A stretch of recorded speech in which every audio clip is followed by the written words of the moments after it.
Hey, good morning. This is Caffeine Corner, where we drink caffeine and just talk. Usually we do it on Mondays, but yesterday we had Dr. Hugh Ross on. So Cheshire and I decided to do this today. We brought some guests with us today. We got the amazing and wonderful and the brilliant Bill Ludlow with us. And then we have this other guy named Jackson Wheat, who's okay. You guys might know them from being around the biological circles. They both wreck young Earth creationism and both do this amazing phylogeny type stuff. But welcome, guys. Have some caffeine real quick because I need it real quick. I just woke up, so I'm still great to be here. Great to see you guys. We love you, Bill. You made your name by actually debating Kent Hovind yourself, actually, if I remember correctly. On YouTube, right? Yeah. That was on your channel almost 2 years ago. Let's see, it was July 17th, I think, of 16th or 17th of in 2017. So it's been almost 2 years. Yeah. Wow, man, time flies when you're not having fun, right? Right. Yeah. And Jackson. Time flies when you have to listen to Kent Hovind. Oh my God, yeah. That's going to be a problem because we're going to have to listen to him today. That's what we're going to be doing. But let's say hi to Jackson real quick. Jackson. Hello. How you guys doing? We're doing fine. I'm doing all right. How's your book coming along? Which one? The one with RJ. Yeah. The rocks are there. We're about halfway through it. The intention is to have it out by the end of this year, and it's big. Awesome. It's very large. Yeah, well, I love RJ, but he is the master of verbosity. Oh, man. Oh, yeah. Well, we're skewering everybody in young Earth creationism and intelligent design, as well as people in other spheres like flat earthers, guys like that. So town. Take them all out. Yeah. It's funny because it starts off as it's a critique of the Answers books, but it's funny how many different things intersect with the Answers and Genesis crew. You've got cryptozoology and all these other things that are... Are you about to tell me that the Loch Ness Monster isn't made up of interwoven smaller Loch Ness monsters? They're bringing that whole Loch Ness thing back. Actually, I read the news. I don't know. Oh no! I don't know why they keep doing it.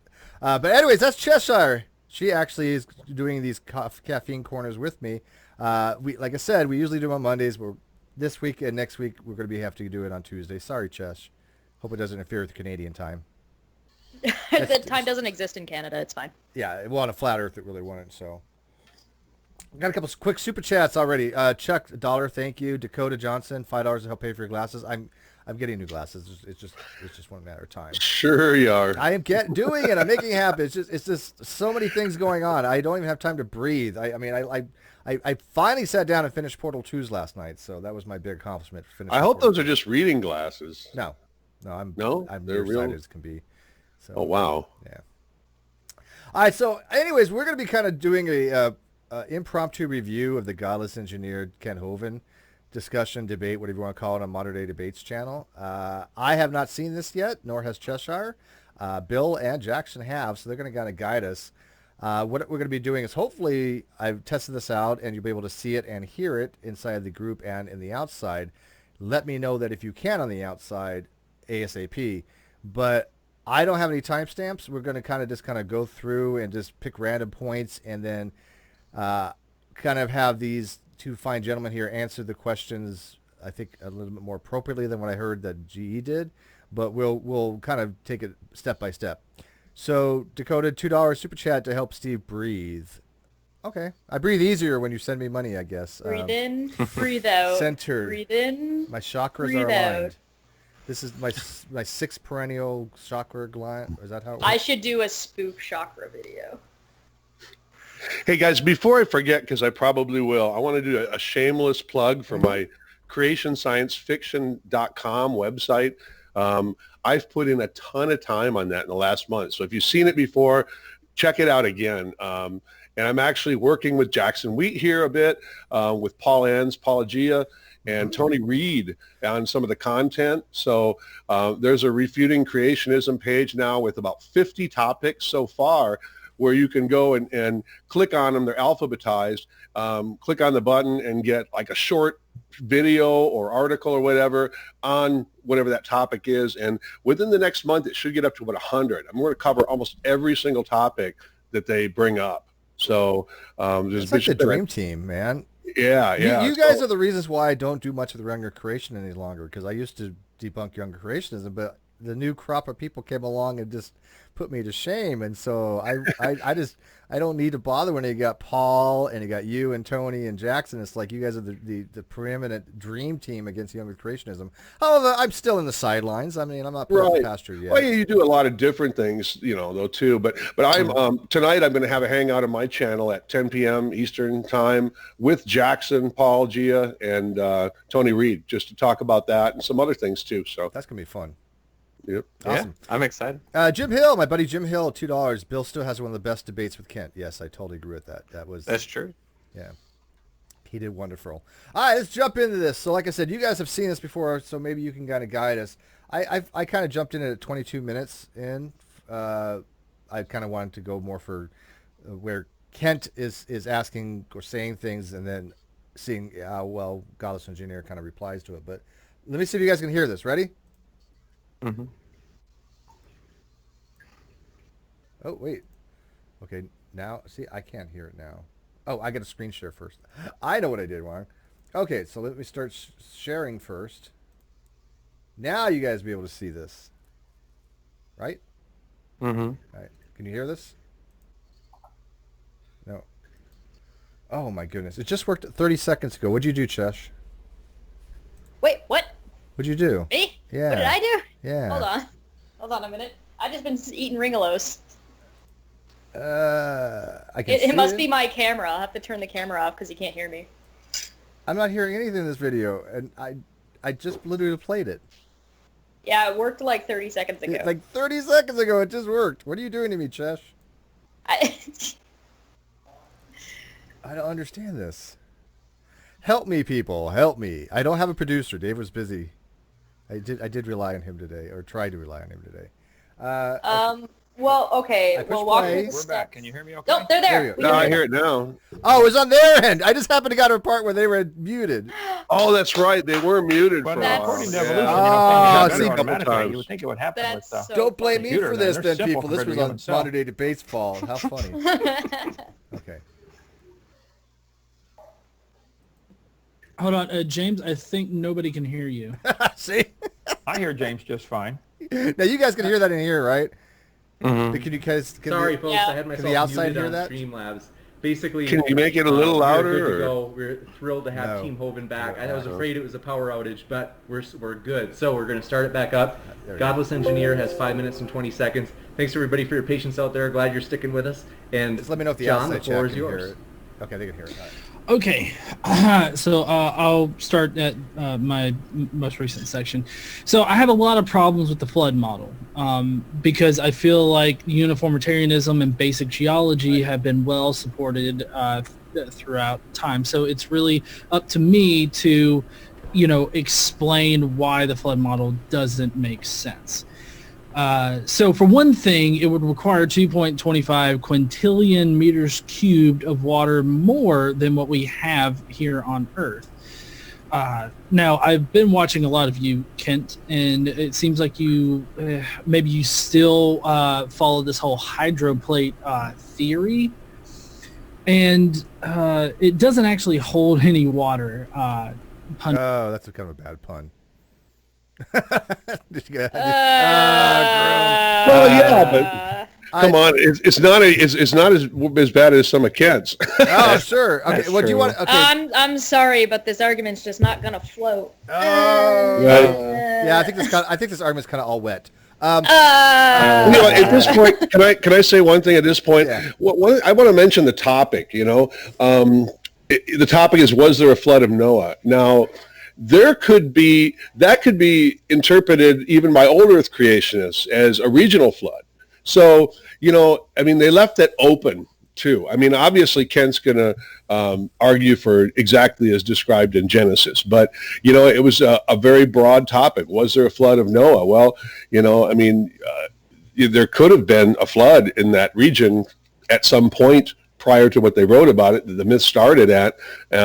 So I just wanted to say it was a fairly broad topic, you know. Yeah, that's a good point. It could easily just be argued that, well, there were floods that happened in sometimes at some places. Isn't there a reference to that the Noah flood story actually follows one of the Gilgamesh tales? Oh, really yeah, closely? Utnapishtim. The Noah story is very similar to the story of Utnapishtim.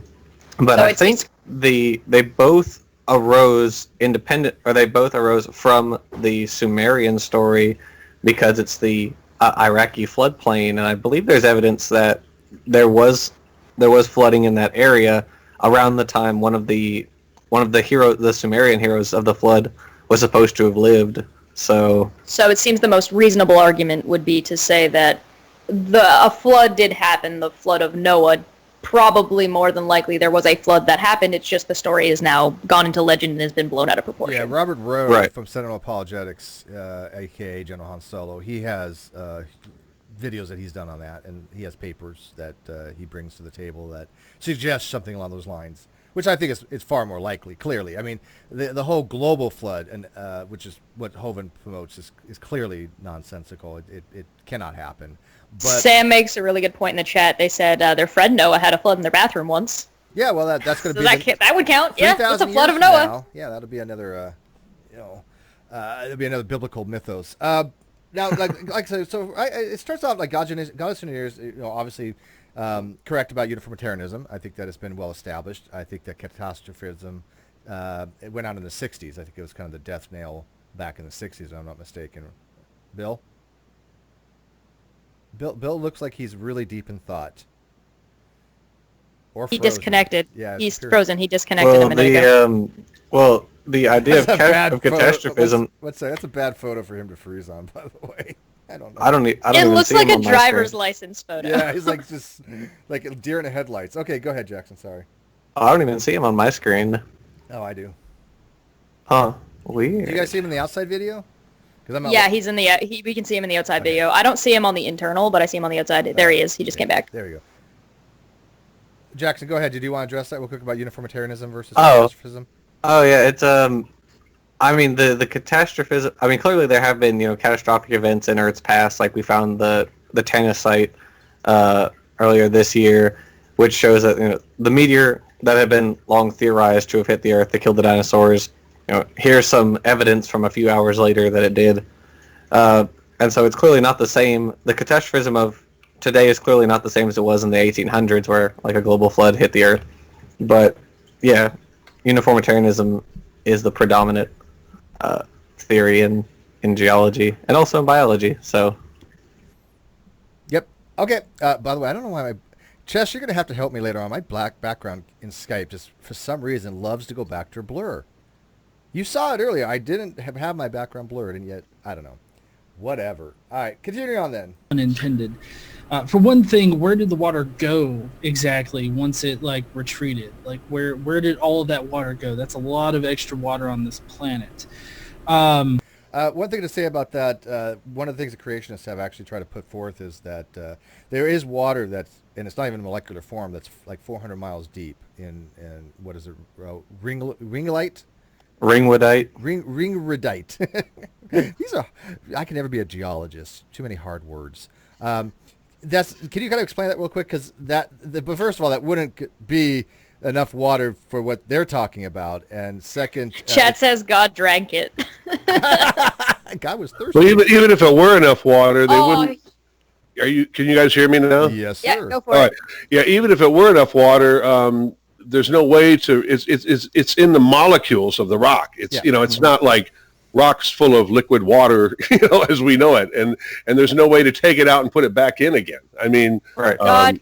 God wasn't trying to kill everybody. He was just making soup. People soup with babies.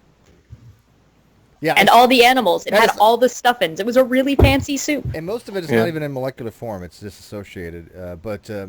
It's not enough to account for it. But how does it get down 400 miles anyways? I mean, what is it? All this flood water seepage from 400 miles deep? I don't know. Yeah. It doesn't fell make off any the sense. edges of the flat Earth. It's like how would it? It would have to overcome pressure and heat to to become to get all the way down there. But even still, if there were water trapped under there, would be like a crock pot. Yeah, just a pressure cooker. The heat itself, that's the biggest killer, because we talked about this. Soup theory confirmed. We talked about this yesterday with Hugh Ross, and the amount of heat, amount of enthalpy that would be in this water would just be ridiculous. I mean, it would just be incredible. Okay, so moving on. Did it like retreat back underneath the tectonic plates Water or something like that? Where did it go? That's one question I would like answered.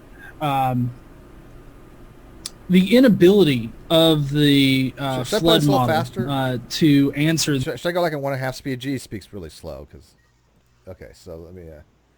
I always play things at 1.5, and I gotta tell you, some people sound even better like 1.5. I don't know what it is because they're slow talkers. I adore Sarah Michelle, but I play her like 1.5 speed. It's just. This basic question, which I know I haven't given Kent the chance to answer yet, but hopefully he'll try to come up with an answer. But I feel like the flood model doesn't have the ability to answer questions like this, and it's because of that these things just don't make sense. Like the things that are in the flood model do not make actual sense in observed reality. Can I just make an observation? When you're doing a debate, when you're just throwing things out there and saying, hey, this doesn't make sense. These are arguments from incredulity in some ways. You have to give an opponent reasons why they're not making sense, because there's something called argument to the stone, which is basically saying that you think something is absurd merely because it's absurd without giving reasons why it's absurd. It's argumentium ad lapis, I believe it's called. I don't see right now a lot of actual reasons going on. What I see is just incredulity on GE's side. I don't think you don't want to ask questions to Kent Hovind that he's prepared to answer. He knows his answers, yeah. Right, and I think that even though Kent is going to give a wrong answer or he's going to make something up, he knows he has it rehearsed. And he'll have an answer for every question that you ask. So it almost seems like GE is just is trying to follow Kent's script, and I'm not sure what the goal would be in doing that. Has he watched a Hovind debate before? Because these are typical questions that Hovind's answered a million times. By the way, coffee went down the wrong pipe. Dave Dallafor, $2. Send this for my tax dollars to teach evolution. And Jim Hilligan, $2. Noah's flood will be now known as God's soup recipe. There you go. Human noodle soup. Yeah, I just want to throw that little observation out there. Like I said, Cheshire and I have not seen this before, so we're going in blind. And if anybody wants me to stop, just yell out stop. That's my safe word for the day. It's not a good safe word for other things. I found out the hard way. For one thing, Kent says that this water underneath the tectonic plates were under great pressure, and when the Earth's crust cracked, when God made them crack magically, apparently that pressure was so great that it do you guys notice that word that they throw in, magical?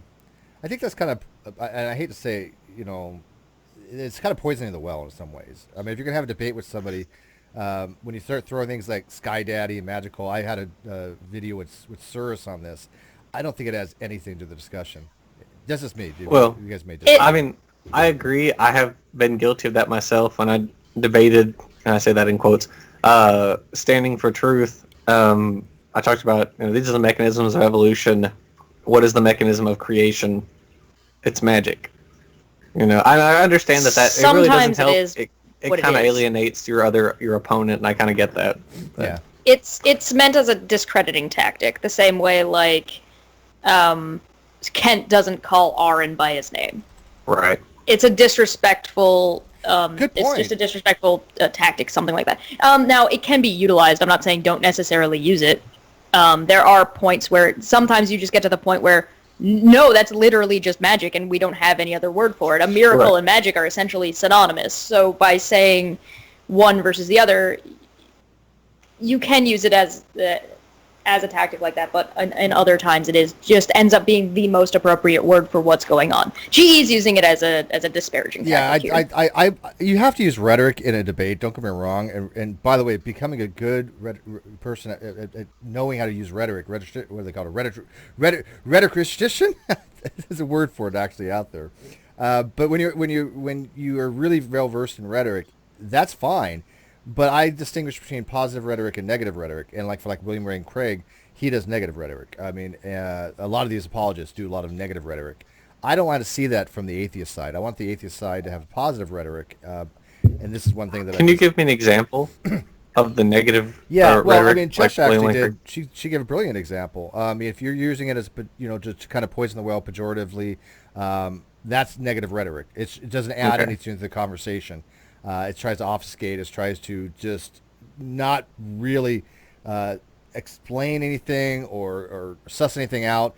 That's contemporary rhetoric is a skill set to actually have a conversation. That's what these things It are. has its place. It's just a matter of picking and choosing when to use it. Yeah.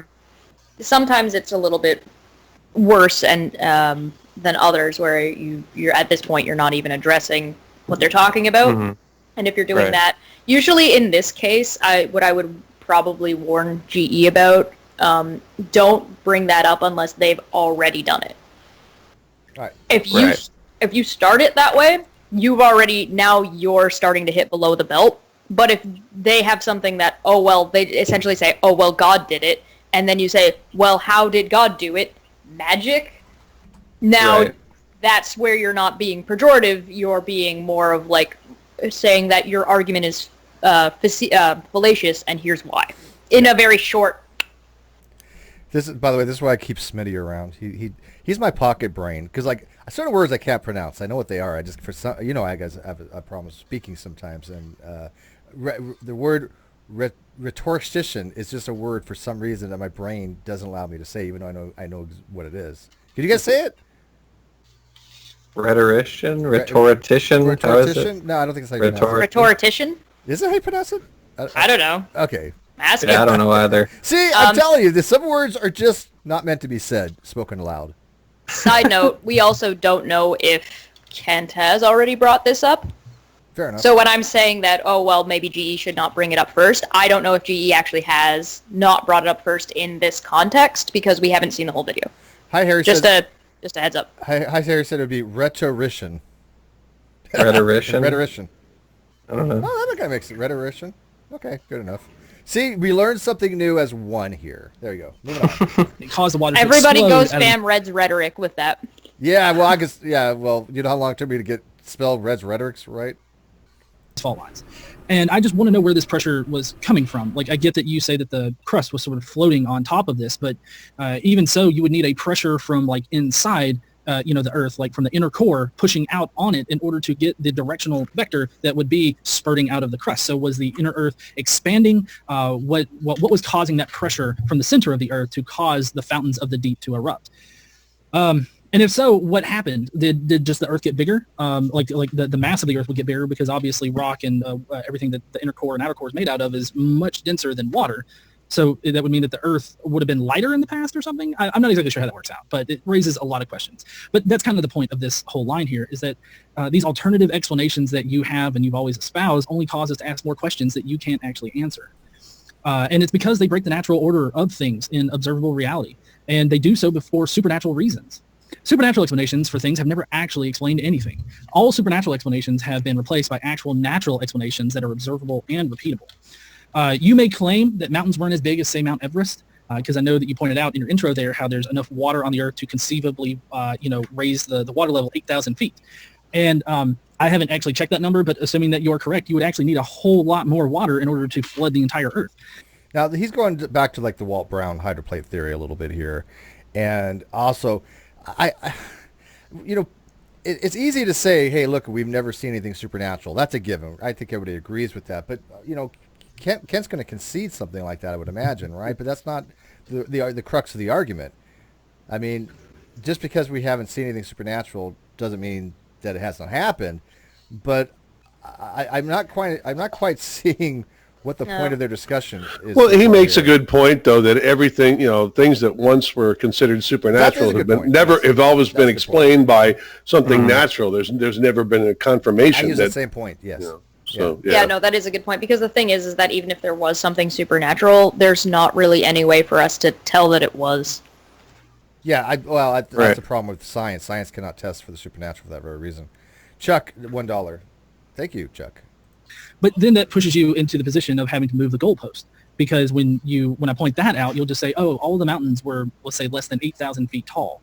Well, then you're just special pleading your way through this argument, and it's very dishonest. Because there's no way for you to know how tall they were. Only that God supposed. Okay, would you guys consider that special pleading? I'm curious.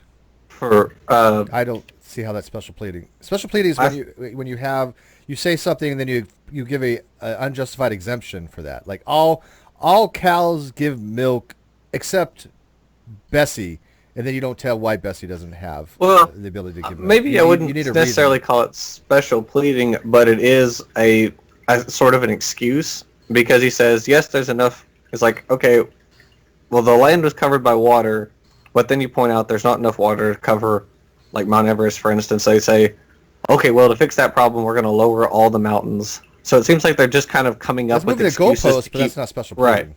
Right. That's what I was. Yeah, I'm not sure I would call it special pleading, but okay. Which is a good point, because then you have to ask, okay, how does water carve mountains?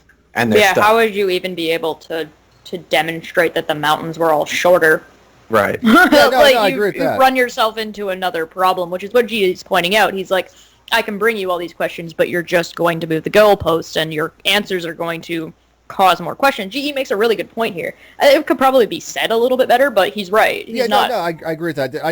The thing in debates is I hate people throwing out fallacies that are just for the sake of throwing out a fallacy, because I get that myself, right? Every day I'm accused of a fallacy. Yeah. And I'm not saying that I haven't committed any, but I got to tell you, 99% of the time when somebody accuses me of fallacy, they get the fallacy wrong every single time. And then when you go ask them, can you please go find the logical structure of that fallacy, they don't even bother to look it up. And it's just like, then it drives me nuts, because fallacies are something you have to go actually look at and study them. I took them in college. They're not as easy people think. People think like if you insult somebody, that's an homonym. And it's not. Yeah. Well, ad populum. That's people accuse me of ad populum when I say something like, well, Bill agrees with me on this, and I respect Bill, and I'm not saying that I'm right because Bill agrees with me, because that would be obviously appeal to authority or something like that. But if I say, hey, I believe this to be true, and I believe it's more likely to be true because I have the support of 99% of all the scientists, that's fine. That's not argumentium ad populum or argumentium to an expert. Well, it is kind of appeal to authority, but it's a legitimate appeal to authority, what it is. Flooded the entire Earth, and the only thing that we know is that these very tall mountains existed at one point in time, and I mean, we can test like how old Mount Everest is and when it formed and all of that, and it's more than 6,000 years. It takes more than 6,000 years in order for a mountain like Mount Everest to actually form. And it wasn't done by catastrophe, because guess what? Catastrophe never forms mountains in the way that you say. It never does any of those things that you talk about, because there's no observable evidence for it. There's no evidence in geology for it. Do you guys notice that Hovind has these slides ready to go? Yeah. Well, that was an interesting thing, is that you could see his screen, and you could see him getting organized to respond every single time that Godless Engineer talked. You could watch the screens that Hovind was queuing up and getting ready. It was interesting. Yeah. And this is one of the reasons why I think you took off so big, is when you had your debate with Hovind, you didn't go the script that Hovind had. You went a completely different route. You did your own thing. You put it out there. You showed positive evidence for your position rather than trying to poke holes in his. Right. And people were like, this is brilliant. Right? And that's what I like to see. I like to see. Yeah, and I'm actually glad I went first, because I was able to, the topic of the debate is there evidence for human evolution? Did humans evolve from apes, whatever? And, that was what I presented. And then Hovind went off and barely, he didn't even address 90% of what I presented. Oh, yeah. In his opening. And I came back and went bam, bam, bam, and addressed his, and then I presented more evidence for human evolution. It was clever. Like, he didn't know how to. By the way, my volume, they said, was a little low. I'm adjusting my preamp gain.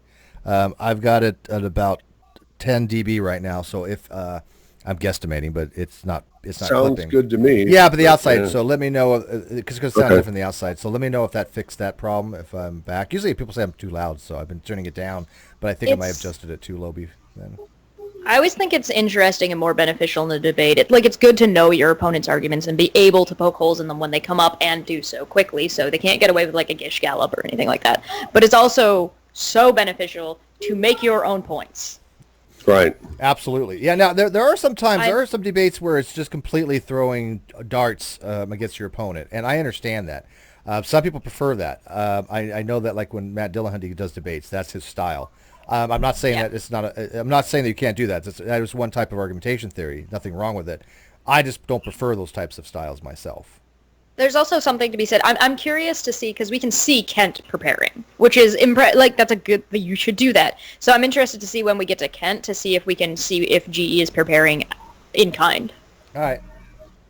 So you're basically just putting out assertions and not actually backing them up with science or evidence. Now, you sort of alluded to some evidence, like finding Noah's actual Ark in Turkey. I'm wondering if you know what pareidolia is, because that's exactly what... okay, wait. Okay, maybe Jackson could talk about this. First of all, the whole finding the Ark in Turkey was based upon it was an episode on CBS, if I'm not mistaken, that was completely fabricated. It was all fake. It was more than just right now. Well, there are several different creationists who are like, creation archaeologists who have claimed to have found Noah's Ark on Mount Ararat. But the funny thing is, I've talked to apologists, and they say it didn't land on Mount Ararat. It landed in the mountains of Ararat, so it was actually at a different mountain, which was Judy Dog, which is it's in the same mountain range, which is I think the Zagros Mountains, but it's a different one. Meanwhile, there are other creationists who have claimed to have found the Ark on mountains in I think Iran. So if the CBS one, do you know what year about the CBS one was? Was it the 80s? It's the one where the guy, they commissioned him to make a nail from the Ark, and he made the nail by soaking it in teriyaki sauce, and he won an award. He won a special effects award. It was all fabricated, and they don't even show it any longer. They played it once, and I don't think it ever aired again. But people still run with that narrative that they had found the Ark, but it was just a mockumentary almost at that point. Well, the whole Ron Wyatt thing, I mean... Oh, God, yeah. Yeah, and even Answers in Genesis and CMI and, those people, they admit, no, it's not an Ark, I mean, it's... The thing that they're talking about there in Turkey is not an Ark, and yet Hovind, I mean, he'll take anything, any evidence to say, it may be, it may not. You can't prove it isn't. Well, yeah, we can. I mean, people have been there. It's a natural geological formation. It's not petrified wood. It's obviously not the Ark, but Ken use any. You can see like a ship's wheel, like a steering thing for a boat, and they call that, oh, look, this is the Chariot's wheel. That's, from that kind of stuff. Yeah, they'll try to latch on to anything, but Ron White, he if people don't know who Ron White was, he was like the quintessential person who thought he was Indiana Jones that discovered everything. You name it, he discovered it. He had the Ark of the Covenant. He had like he found the cross Jesus was buried on, a kind of thing. But I think his own people started like realizing he was full of crap, if I'm not mistaken, after a while. But there's still people that still have his work and think that he was. They still have a website about all his stuff. You know who David Reeves is? He's a young Earth creationist apologist that's on the CBN, whatever, has that show now. Real slick production and his videos and stuff. David Reeves' father is the one that runs the Ron Wyatt website now. So there's a correlation there then. There was one that came out back when I was in high school and when I was still religious, and it was that they had supposedly found the Ark resting on top of a mountain, but they found it with satellites, and they couldn't go in to excavate it because the mountain was a religious site for a different religion. The irony. So it ended up turning into this big hullabaloo where everybody's like, we found the Ark, but these people won't let us get to it. And it's like, but we can't, and you can't not confirm it because nobody's allowed to go there. Well, you know what the funny thing about the chariots is, in like the Egyptian chariots in the Red Sea, was the article that ran that story was from a website like The Onion. It was called the World News Daily Report. Oh yeah, World News Daily Report, The Onion, and the Babylon Bee. Those are all three satire things, and I still see people all the time actually cite some of these sources. It happens. I mean, we had somebody, they did a debate. G-Man cited what he thought was something about the Smithsonian trying to bury the, they uncovered the big skeletons, like these giant skeletons. Giants, The giants, and they tried to destroy all their skeletons. And it came from, I don't know if it was World News, Daily Net. I think it was The Onion, actually. But The Onion. This is their excuse, though. Well, most of these stories have a grain of truth to them, and I'm like, oh my God, really? So there was a tall guy somewhere sometime. Cool. There were giants. They were like 6 foot. That would have been big back then. Why would Some of the them maybe 6'4". Smithsonian cover it up though? Because they Like work for if you NASA. found something that would be huge. That would pull in so much money from people wanting to come and see it. Why would you hide Because that? NASA can't have that. NASA has to hide that. Yeah. NASA has to hide it. We're all The people Illuminati are too shills. tall. They can see the curve. Yeah, exactly. See, you get it now. You're learning. You showed me is pareidolia. I mean, it looks like a boat, and I guess it could be a boat, so therefore it is Noah's Ark. That's not how anything works. That particular mountain range, that formation is not a boat. It's just a regular natural formation. It looks like a boat to us because that's what a boat looks like. But just because it looks like it doesn't mean that it's actually it. Just like how faces seem to. Look at this. I love the way Hovind's like looking right now. He's just like, this guy's walking right into everything that, This is a joke. Yeah. That's an arrogant smile right there if I've ever seen it, though. Is it from Hovind? I think, Oh, it yeah. is. Oh, It yeah. gets worse. It gets way worse. I I mean, think there's something to be said for following Hovind's script if you can debunk it properly, but I don't know if this Hovind's is a good slick as strategy. shit. I'm not going to front. I've had Hovind on a dozen times, and I've listened to him. And I've talked to him. He is slick, no question about it. But this is like, if you guys had watched the debate that King Crocoduck had, he had 3, and during the second one, I had an opportunity to kind of confront Kent about his educational claims and his teaching claims. And I think I might have been the first person to ever get him to admit that he's not credentialed, nor has he ever taught in any public school of any accreditation of any kind. I don't think he's ever admitted that before because I was not going to let him go on that. I was not going to let him weasel his way out of that because I knew that he always tried to slip by and never really directly answer that question. Go watch the second debate with King Crocoduck and Kent Hovind towards the middle end. You'll see that he actually fully admits he's never taught in an actual public school. So this whole 15 years of teaching, high school science is complete bullshit. He's never taught that. What he taught it wasn't even teaching. What he did was he was in a private school, a Baptist church, and they had a little foyer where they had, kids come in, and he taught them creationist science. That's not the same thing. That's like saying, hey, I tutored my daughter in math, therefore I'm a math teacher. There's an article inside of Kent's. I can get the link later. It's in his website where he talks about how, and I quote, he's talking about climate change and he refers to it as a retarded global lie. And I quote. Really? That is exactly what it says. Oh, yeah, I don't remember that. I'll get the link and I'll get it posted. Yeah. I don't know. That's weird because even like Answers in Genesis is like, yeah, climate change happens. Yeah, I don't think it was people, but they say it happens at least. That might be true. I think they do recognize climate change. They may not think it's all anthropogenic, but they do recognize that the Earth is getting warmer. But given all the other stuff that they think is wrong, that's still pretty impressive because they get some basic stuff wrong. Aussie Globehead. We mentioned whenever we mention NASA, Aussie Globehead just comes around like like a psychic ability. 50 Australians. He knows. By the way, Aussie Globehead, ignore my picture back here of flat Earth. This is not real. Just FYI, and I have it blurred now for. I don't know why it keeps blurring it, but he says NASA pays my bills. Well, welcome aboard. I'm not high enough on the totem pole yet. I don't get paid. She hasn't got her Showbucks check yet. I wish they paid mine. Those aren't actually faces. They're not actually sentient beings. They're not Autobots or Autobots. Decepticons. Those aren't things. So to go through your intro here while I still have time. How much time? Oh, okay. So that's the end of it. So I appreciate your time here. There was a lot that I didn't cover, like the magnetic field and how that works, how the fault lines work with basalt and magnetism, which I'm sure that he'll bring up. But I think that the Bible is lying to everybody. I don't think that it's telling. See, this is just me doing philosophy stuff, but I don't think a Bible can lie. I think the Bible just is not factually correct in a lot of things, but I think lying is an actual deliberate act. That's just me. But Yeah, I would agree with that. I don't think the Bible is actively lying. I think it's just a book that's got wrong stuff in it. Yeah. And it's possible that the people at the time were lying when they wrote it, but it's so far removed that how would you ever demonstrate that? But a side note,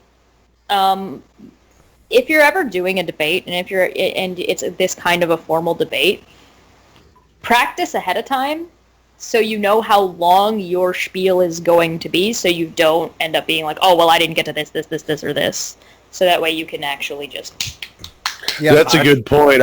My original opening in my debate with Kent Hovind was like 35 minutes, and I had to cut slide after slide after slide and bring it down to where it was like 20 minutes, and I mean, I literally rehearsed it 10 times before I had the debate. I got to tell you, the first debate I ever did was with Wayne Fillmore, if you guys remember, who later left Young Earth Creationism after he realized that I was correct about macroevolution. I practiced that whole thing for 2 weeks. Straight up practice. I mean, it took me days just to pronounce Paralithicus Catalonicus correctly. Okay, so I did practice. Yeah, go ahead. When I did my debate with Hovind, I always get really nervous during the debate. It's like I'll be perfectly fine before I go into it, but then as soon as it starts, I'm like a nervous wreck. And so, yeah, I was kind of the same way. I was like, I covered a bunch of things in the rebuttal, but I didn't get to everything. What's nerve-wracking with Kent, because Kent does not have principled charity. He will latch on to anything and use it to his advantage, which I cannot fault him for in a debate. I think we all kind of do that in some ways, but I at least try to do it honestly. I don't try to dishonestly try to latch onto something for an honest faux pas or anything like that. Kent's not like that. He will take advantage of anything, and you've got to dot your I's and cross your T's with Kent, because I noticed in every debate he's ever been in, he's tried to look for the most myopic things to ping on, and it's annoying because I hate debaters like that. I really do. It doesn't really solidify your position at all. It makes you look like you're a pendant asshole is what it makes it look like. So it's a situation of where you're, instead of, like, you do that in a review for fun, where you nitpick things that, like, I know right, what you're going to say. Like, Caffeine Corner's for. Cinema Sins does that. Most of the stuff is, like, just fallacious, haha, they missed this thing, and it's funny. You don't actually take it as serious movie critique, whereas, like, if you're trying to do a critique and a proper review, then you would skip over anything that you might ping on a couple of small things because they're like, this is small, but actually I want to just delve into why this is kind of important. But in this kind of a debate, if you do that, you end up, I mean, it's a good tactic if you're just trying to, you don't have to, everybody knows his script. He doesn't have to focus on that if he doesn't want to. So when you make those kinds of mistakes, he can easily just ping and rip it apart and then discredit you. I think, too, what's happening lately is that it's become a lot more casual thing than it was a year or two ago. Debating Kent Hovind is a lot. I think, like, I'm pretty sure that King Crocoduck's debate was the first real debate Kent did since he was out of prison. Yeah, that took a lot of work to arrange, trust me. It did, and I tried contacting Kent's organization. I had emailed and messaged them and everything else. Never got responses back. Trying to get him to debate for 6 months to a year before you finally arranged it. Wait, are you blaming me for bringing Hovind back to the community? Are you laying it all on me? I'm thanking you, but the thing is that back then, I mean, it was a bigger deal. Now, if you look at this modern day debate channel, Kent Hovind's debated 6 people on there in the last month. Yeah. I mean, and it's turned into a real casual thing, and people are not looking at it as such a big deal, and so they're not preparing as much, and they're just going into it as more of a discussion. Yeah, and it's lost its luster too, because this is what Ken used to do to my channel. He just moved it over to James's now because I knew that the debate that I had with Hovind and Arn was going to be the last time Hovind was going to be on. I was convinced of that. I didn't think that he would be back because I did not. Usually when Hovind has a thing where he has to get equal time, and I've always given him that. However, when Arn debated him, I did not make that concession to Hovind. I said this is going to be between you guys. You guys are running it. We're kind of staying out of it, but we're going to jump in. But we made no promises to Hovind because we knew that we wanted Arn to go just go hard and go full attack dog because he's the hammer on the stuff. And we were hoping that it would show that Hovind, once and for all, didn't understand these topics and certainly could not meet the phylogeny challenge. And that's exactly what happened. And so he will not, come back on my channel. So he's gone to James's channel instead, Modern Day Debate, which is great. I love James. I like his channel. We're working together to actually support each other. But this is what Hovind used to do on my channel. But I think it's lost its luster, like you said, because there's been so many people. When I had Hovind on with King Crocoduck, that was a huge event. Mm-hmm. Because, like you said, I think that was the first time he's debated since he'd been out of prison. Mhm. Yeah, and that on top of it is like he has to go somewhere if he wants to be able to make any kind of money. If he wants to be able to, I guarantee it. If push I any really kind of pushed it, thing, he has to. he would Yeah. come back on. If He would come back. He would come onto your show. I bet he won't go on to Non Sequitur. No, he hates me now because of what happened, but it doesn't matter. He goes where the views are. The views are, and I mean, follow the numbers. He can hate me right now, but I can call his secretary and say, "Hey, look it, I didn't like what happened, blah blah blah." But we're trying to make amends with Kent because we really wanted to come on. Yeah, oh yeah, you appeal to his ego and you're golden. But I don't want to. I really don't care if he comes back. I got other young Earth creationists that I'm introducing to the community. It'll be interesting to hear something new. I mean, do you really need to watch anything about Kent Hovind besides Logic's "Hello, I'm a Scientist"? No, because it's the same. I love that video, by the way. No, because it's the same. Well, he had that one guy who's on the scientist guy. That was, I can't remember his name, but the guy with the white coat. Oh, Pendleton? Was it Pendleton? Oh, my Pendleton. God, that Yeah. guy. Oh, my God. But, yeah, no, I mean, you could pick a random clip from any Hovind debate, and it sounds exactly the same. It's a complete Yeah. script. I've never seen Logic anybody and more scripted. Apologia just did a really good collab. If you guys haven't seen it, Yeah. go check it out. It's really good. It's Eric Hovind. Mhm. And they just I saw that. superimpose Brilliant. back and forth. It's really This well is why I done. don't do much with it anymore. With Apologia around, I can't compete. Apologia does a lot of stuff on Eric Hovind, and so yeah, I had started to do some, but I kind of quit just because he was doing it all, Right. and he's doing such a great job. So, but I had to do an Eric Hovind video this last week because he visited the museum where I volunteer. So, Oh, did he? I don't know if you saw that or not. I saw the video, but I didn't know that was the museum that you volunteered at. Yeah, that's the Arizona Museum of Oh. Natural History, and so I put up a video yesterday in response to it. It was pretty funny. I mean, but he's in town filming for his Grand Canyon movie. He's been, I don't live We're at the getting Grand another Canyon. movie. I hope it doesn't take Yeah. us. Genesis, I part know, 2. It's still crowdfunding, so yeah, it'll take a while. I didn't recognize the idiot that was going, well, Mount Rushmore says it's 1.9 billion years that was old. Brian. He's a bit of orange. Oh, is that a bit of orange? Oh, I the have that orange one. guy. Yeah, okay. He came on my channel. You a had him while on. I back, remember that. and- Yeah. Yeah.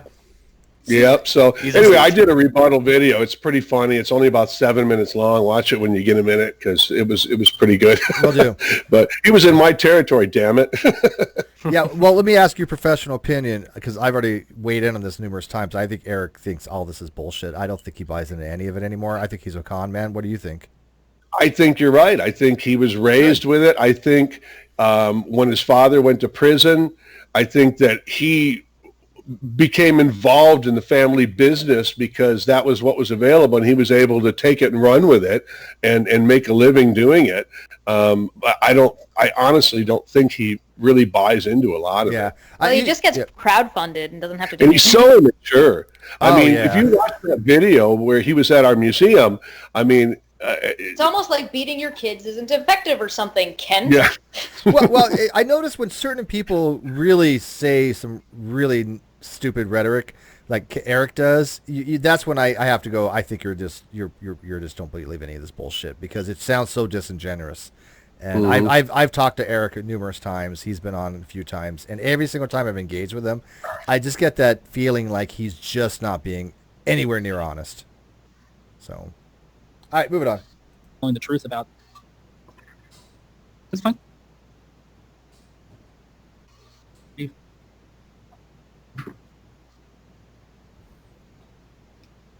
Yeah, fast forward a little bit.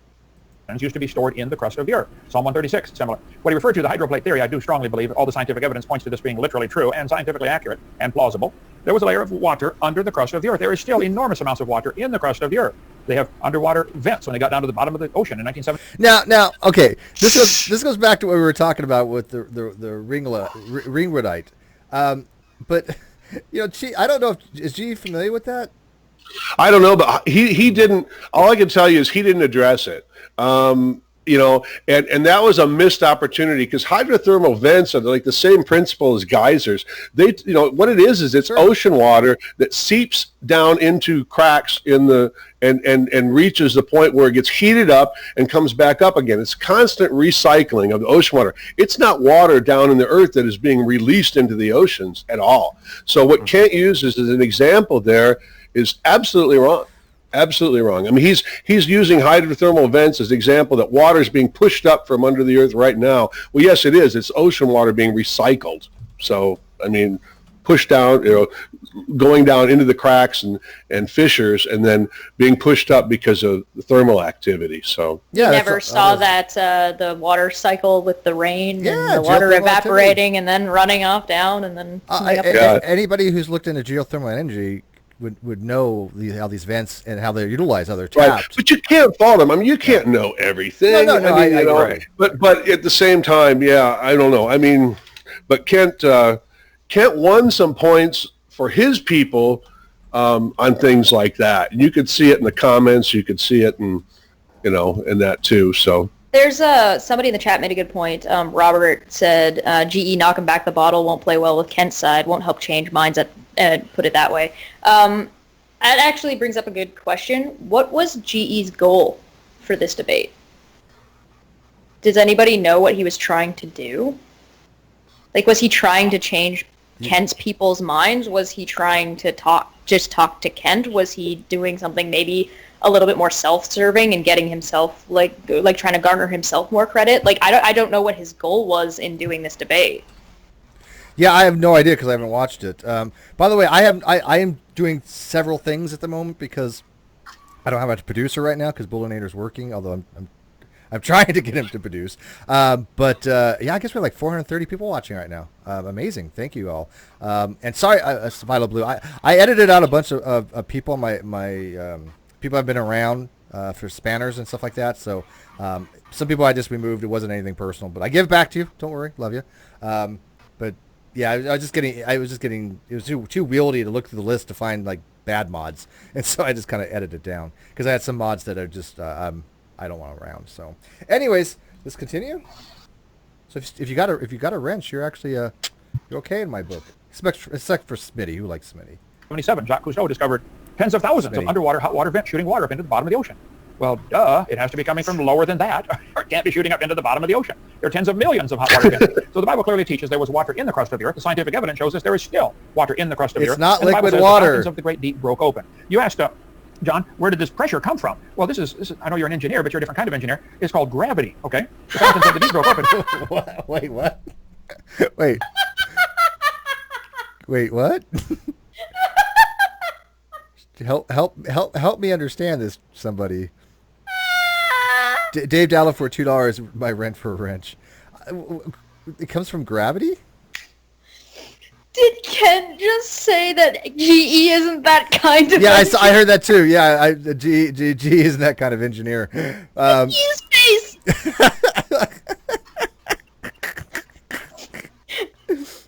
Well, that's funny. I mean, I really don't think Kent even thinks about it at all, or I don't think Kent is thinking about what GE was saying with the pressure is so great and you have so much heat and it's going to cause the water to basically be just steam coming out of the what happens to water when it heats up at atmospheric pressure over a certain temperature over 100 degrees Celsius? It turns to steam. I mean, if it's under a certain amount of pressure, then you can have superheated steam. You can have, when it releases, you can have triple point where you have like all three states at the same time. But the basically the way it works is there's a direct relationship between temperature, pressure, enthalpy, and entropy. So when you have, for example, there was a time and somebody in the community had said something along the lines that the water pressure, or excuse me, the water was like 2,000 or 3,000 degrees Celsius or something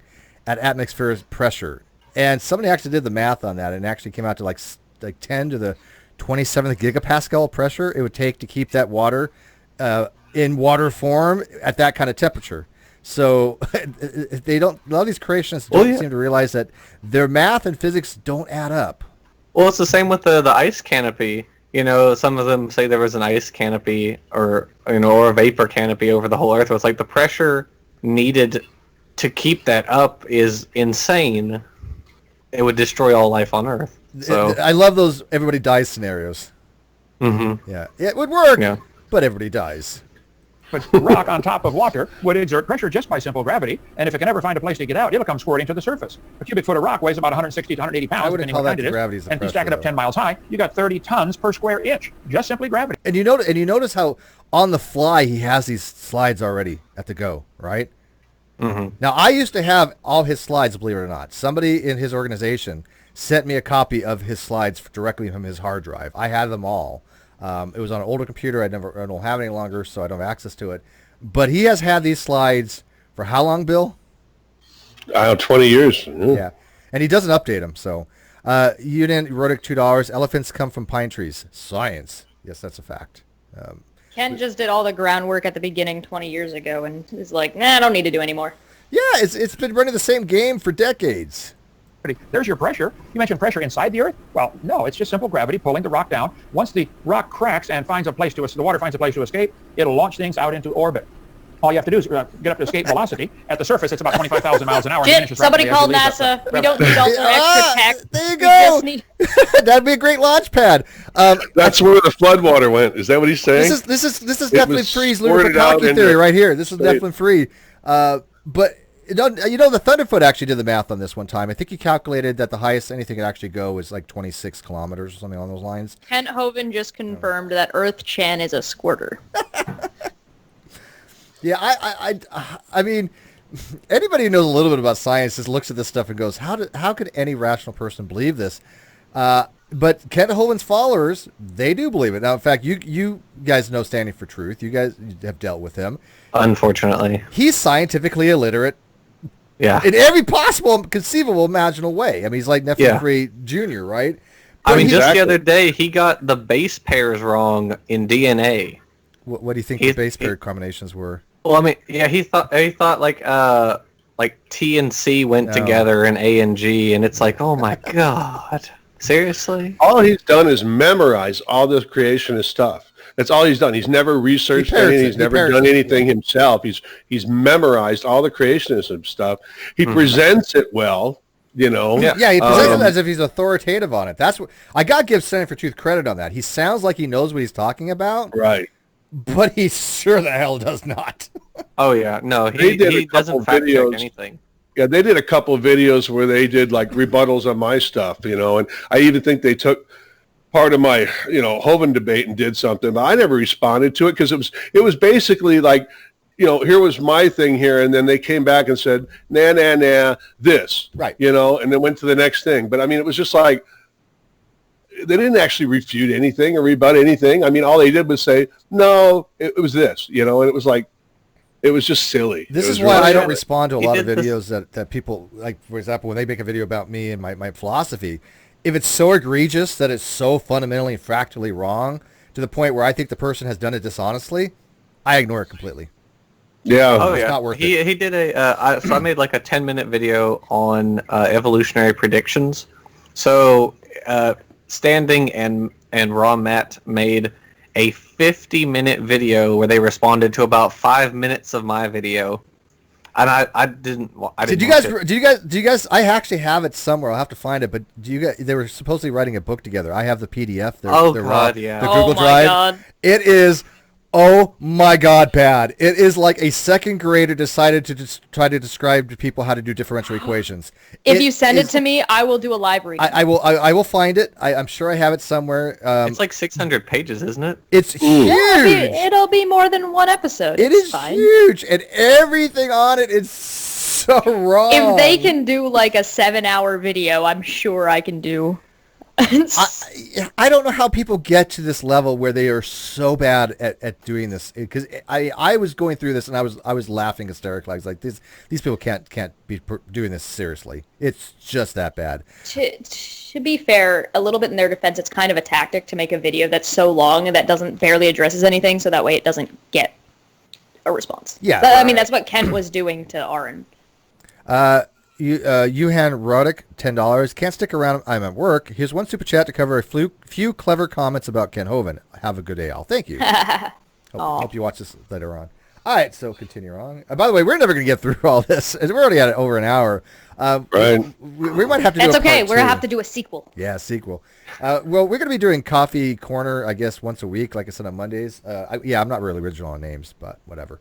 But I enjoy it with Cheshire and I just kind of hang out, man, because, you know, she's a cool person to hang with, people.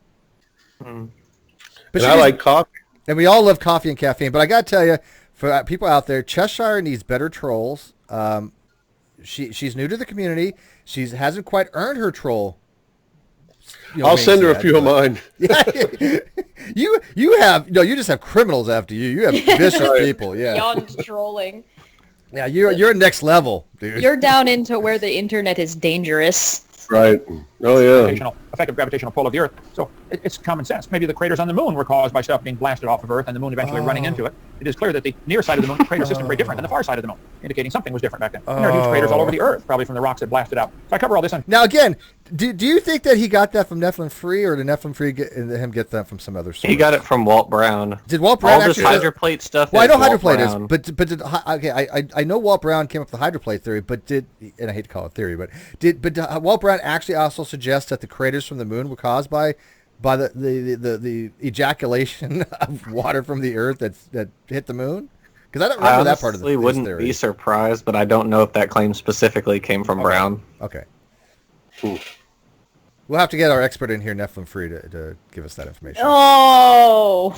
Oh no! Nephilim Free Nephilim Free has a new intro. It is just again so bad. I don't ever watch anybody else's stuff like that. I don't bother with that whole community any longer.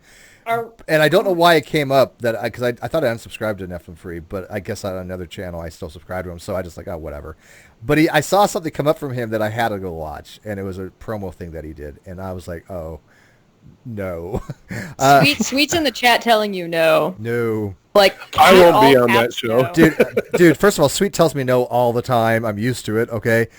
Sarah says for $5, 1 drop of water will cover the world if you spread it real thin. Yeah, we're going to talk about that. Now, I know that's in here somewhere, I heard that GE agreed with that. I've looked into the math on that. It comes out to actually 1 molecule of water per liter, so it's not even remotely possible that 1 drop can cover the Earth. It's just bizarre claim, but... yeah, I heard that was actually brought up in here. He brings up clams, too. Clams on Mount Everest, clams on... That's a canard. I don't want to Clams in the Kent closed Hovind talk about position. clams. Yeah, but he knows that's a canard because he's been corrected that the clams are indicative of what we would expect to have millions of years old. Those are the types of clams. They're not modern extant clams up there. This is known. They're like 500 million years ago. 4 million years ago. It's like crinoids and a bunch of other really deep sea critters. So it was Mount Everest, under Because it was underwater at one time. Yeah. Oh, that also wouldn't demonstrate something like a 40-day flood, because a 40-day flood wouldn't have enough time for that to happen. I thought it was a year. Wasn't it a because year? the clams would have to be living there for some time. Well, was it? And Was it a 40 that's days? not the case in floodwaters. It was, Things don't live in floodwaters. It rained for like 40 days and 40 nights, but weren't they traveling around for a year? Something like I that. think it was like a year before they landed, but that still doesn't mean the ocean, the water wouldn't be in motion and turbulent. So to have the clam, I just don't think that would work, even if it was for a year. At least there wouldn't be that many clams. Yeah, I think it rained for 40 days and then it stayed flooded for about a year. I don't know where the whale penis Flood was a year, thing was in here. Maybe these guys can tell me because they've seen it. But it seems like it was about halfway through or so. Because I got to tell you, if anybody wants to know about whale penis, Jackson Wheat is your guy. He knows so much about whale penis, more than any human being should probably know. Well, I know we have Paula Gia and Shannon Q to thank for that. Yeah, they got that's true. Kent exaggerated the length of the penis, but yeah, I think it's like 10 foot, isn't it? Guys are known to do that. Yeah. Kent added about 5 foot to his there. Yeah, I think it's jump to halfway. We're not seeing GE taking notes, so jump. We've already seen COVID. I had heard about this before, that he said it was like 15 feet. I did some research. It was like, I think the biggest is around 10 feet. Right. But like you said, whales exaggerate. And video number 2, which you can get and return after you got to pay for it. Then buy it, watch it, copy it, send it back, $50 for the whole series. Video number 2 would really help you. So you asked about where did the rocks come from? Where did the water go, John? See, but here's the thing. I don't think GE really knows why Hovind's BS is BS. I don't think he really addresses any of it. He seems confused as to why this is even coming up, but he brought it up. He asked the question, yeah. So I don't know. Maybe I'm misreading, but he seems very confused as to, like, that doesn't make any sense. Why would you say that? But the whole point is Hovind had these slides at the ready, because you basically walking right into his script at this point. It's still here. It's in the oceans. The oceans are huge. The oceans today cover 70% of the planet. The oceans average 12,000 feet deep. The continents average less than 3,000 Fake news. It's not. It's at world's flat. That's fake news. feet high. If you smoothed out the Earth right now, the water would be 8,000 feet deep everywhere.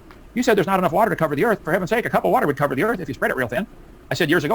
Now he's moved to a cup of water. It used to be a drop of water, wasn't it? Mm-hmm. Yeah.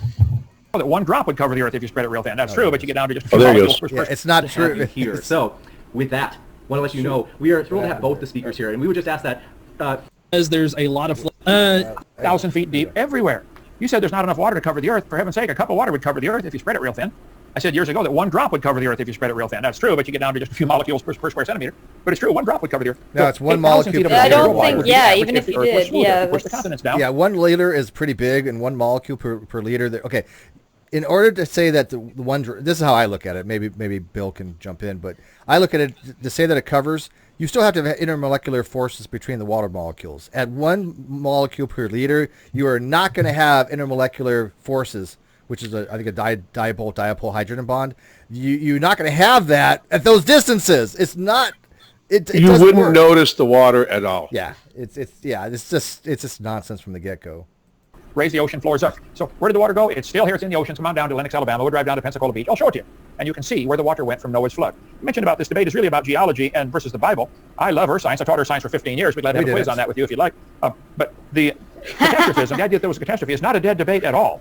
Yeah, by the way, what CC Sleeper says, 1 molecule per cubic centimeter is still a gas. Yeah, well, it wouldn't even be I mean, 1 molecule per cubic centimeter, that's a pretty rarefied gas. But yeah, it would be, that's a vacuum at that point if that's all it is. Because even in space, I think it's 1 proton per cubic centimeter on the average.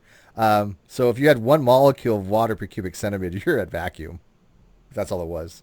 It was something that the uniformitarian guys, like the evolutionists like James Hutton you mentioned, they kind of took over the market here, but they just flat lied. I'll show you just a second here. I've only got 1 minute left. What? Slide 382. That's absolutely nonsense. What was that about? He said James Hutton lied. Unless Kent Hovind is prepared to discuss sicker point, which I doubt it. The uniformitarianism in large part is built on ideas like Hutton's unconformity. Hutton was an English geologist, or I guess naturalist at that time. And one of the things he noticed is there is this formation called Sicker Point. It's basically you have a layer of rock which is like vertical. It's almost vertical. And then atop that you have a layer that is nearly horizontal. And between those you have a very eroded layer, which is basal conglomerates. And so basically, and what he reasoned was, okay, you have this layer, and it was here, and it got turned at some point, and there was erosion. So clearly it was here for a long time, and then later, this other layer was laid atop of it. And you can see it because they're all eroded, or they're exposed at the side, so you can see the different layers. There's no way to explain that on a flood model at all. Yeah, that sounds like something similar to like the unconformities in the Grand Canyons, where you can actually see paraconformities and disconformities in the rock layers. And as you noted, by the way, geology is, I tell people all the time, geology is my worst subject. I don't know what it is, but it's just something that I never really got into reading a lot about geology, so please jump in. But the way I understand it is if you have these unconformities where if you have these layers and then you have an erosion layer, then with more solid layers above that, what's happened is that you had for a long period of time something exposed to the elements that is just not going to be indicative of what we'd expect for a flood model. What it is something that's going to happen over many millions of years, because you see these like eroded sedimentary layers, and then you have like basalt and graphite underneath, and some other I forget what do you guys remember the geological formations in the Grand Canyon? There's one big unit. The Vishnu schist, is that what you're talking about, the base? Or? Yeah, it's like the ultimate unconformity, they call it, or something like that. It has a name for it, but right. I mean, you once had mountains and whatever that eroded away above that. I mean, we know that formed deep in the earth. So, and that's what you've got a lot of unconformities in that at the base of the Grand Canyon, where you've got layers that are laid down like this, that are layers like this that have eroded away, tilted. I mean, there's a lot of and there's gaps between these unconformities of tens of millions of years. The great unconformity. Sorry. Yeah, and so you've got evidence that it. But most flood geologists, whatever will say that the floods start above that at the Cambrian. So. They say that's all pre-flood, whatever, so they get away from that. But they will say that it started at the Cambrian layers and then went up. They can't decide where it ended, what layers, But that's the problem. They don't know. And by the way, we have a geologist in the live chat, a friend of mine, Stephen Bauman, who he knows this stuff really well. And he actually says there's a Precambrian sedimentary packages between two unconformities in the Grand Canyon that creation is just, we don't know. Exactly. They just say that's pre-flood, so. How does that resolve anything, though? I can't handle young Earth creation just because, like, we have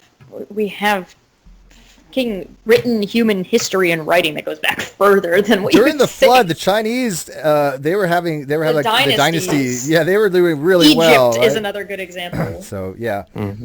Well, by dismissing these other layers and saying that they're pre-flood, what they're also saying is that these layers can form without a flood. So, people don't point that out to them. So. Don't want to waste their breath.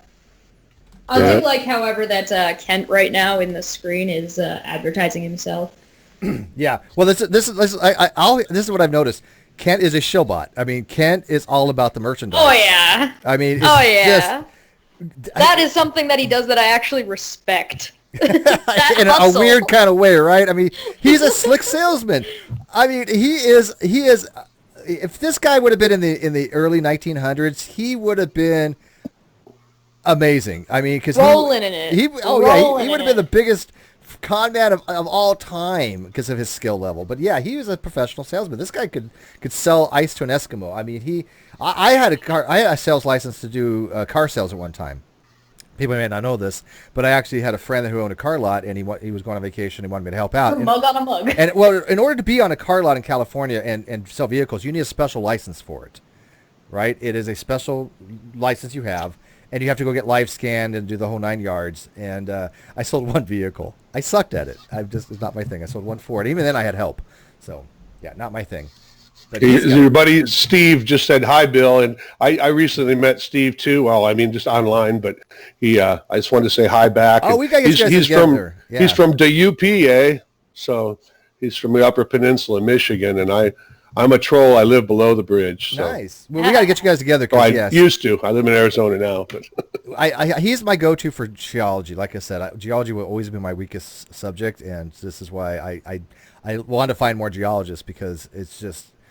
That's a hard subject. It really is. Okay. Yeah, I've got over 10,000 slides, so it kind of helps if you ask. You got over 10,000 slides. Holy cow. Okay, there's James Hutton. He wrote a book, Theory of the Earth, 1795, the year before he died. He said the Earth is much older than everybody thinks. His book published 1795. This was also a time of many revolutions worldwide. People were trying to get rid of the king. It's called the age of anti-monarchy. Get rid of the king. America was involved. We got rid of the king. The American Revolution, the French, the Spanish, the Polish, the Italian. The Bible says to honor the king, and some people thought this was an obstacle to their political objectives, so they were looking for a way to demonize the Bible. And so most people thought the Earth was a few thousand years old. James Hutton came along and said, no, it's millions of years old. He developed a dumb idea of uniformitarianism, which is that idea. He wasn't the first person. Yeah, I mean, you had Nicholas Steno in the late 1600s. Who wasn't it? I think who was also proposing like the law of superposition. Mm-hmm. So uniformitarianism didn't start with Hutton. It just came out of nowhere.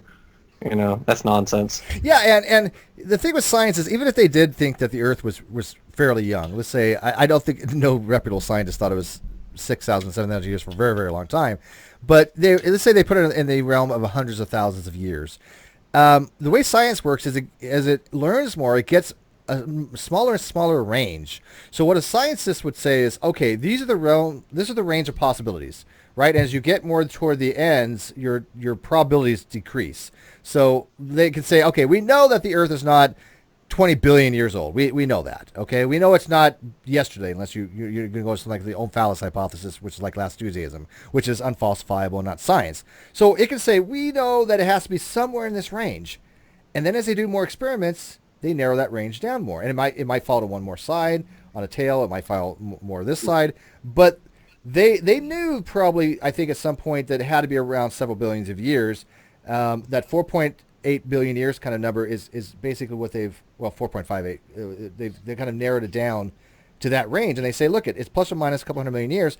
There's pretty much almost a zero chance for most part for it to only be 1 billion years now, given the data. It's outside that range of what we'd expect from probabilistic. We can establish a minimum age of the Earth for sure. Yeah. Yeah. Right. I mean, upper and lower bounds. Heck, even Darwin did that in Origin of Species. He looked at like one formation and was like, okay, it accrues sediment at this rate. So given this, we extrapolate linearly backwards. It must be this many million years old at least. So, yeah. If you guys, there's a really good book on Steno. I'm reading it right now, about 2/3 of the way through it, called The Seashell on the Mountaintop. And it's excellent. I mean, it really goes through how he determined the Earth was old. And he was a real interesting guy, too. I mean, he first did a lot of stuff with anatomy and different things too. I mean, he wasn't just into geology. That came later on. And then he left it all and went back to the church. I mean, he never left the church, but I mean, went back to devoting his life to the church. But I mean, he wasn't a non-Christian. He wasn't out to disprove Christianity at all. Yeah, he just realized, that the Earth is much older than what people say. So, Hovind's wrong here. I mean, he's the early people that discovered that the Earth was much older than what Bishop Ussher had said were mostly Christians. They weren't people out to destroy Christianity. They were people who started to use the scientific method. Is what happened. Mm-hmm. Yeah, and I think it's poisoning the well by trying to say, oh well, this is the denigration that they try to do against science, saying, well, the reason science is around is merely to disprove the Bible. No, it's not. Right. That's just ridiculous. Right. All right. Like I said, I don't know how much further we can get into this. About the 90-minute mark, we can maybe answer some questions. We're going to have to do a sequel, I think. This is just too much. But so far what we have, I think this is really enjoyable. I guess almost 500 people are enjoying it as well. So this is what we like doing. So, and by the way, don't time out Brett, if that's actually Brett, because that sounds like his actual channel. But I don't know why Brett keeps coming around my channel. The infamous Brett Keane is hanging out. So, but do what you do, Brett. You do you, man. You do you. But what's funny is Brett didn't even remember my last name. I've known the guy for like years, and he conveniently forgets me every single time. I think something's wrong with his mind, or he just feigns it, because I'm pretty unforgettable, right, Chesh? Well, yeah, Yeah. Present is the key to the past. The Bible's the only reliable key to the past. But I cover in my seminar all kinds of, seminar part 4, lies in the textbook, about the crazy geologic column, which does not exist any place on the planet except in the textbooks. I'm in a room full of textbooks here. Come down and show you. There is no geologic column, John. It doesn't exist. Oh, do you want to address that, somebody? Because this canard just has to die. Well, GE does a pretty good job, I think, here of addressing that himself. Yeah, I mean. Okay.